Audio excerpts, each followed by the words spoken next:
Lexus revealed the new LBX, an all-new compact SUV that promises a new market breakthrough for the brand. The name itself, LBX, stands for Lexus Breakthrough Crossover. It is designed and engineered with a focus on European customers. Exterior design introduces a new Resolute Look front identity. The LBX is the first Lexus model to be constructed on a variation of the GAB small car global architecture platform.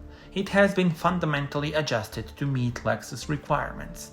The LBX is powered by a new generation self-charging Lexus hybrid electric system featuring a compact and lightweight 1.5-liter 3-cylinder engine. Maximum output for the full hybrid system is 136 horsepower with a peak torque of 185 Nm. Tell me in the comments, how do you like this new compact SUV from Lexus?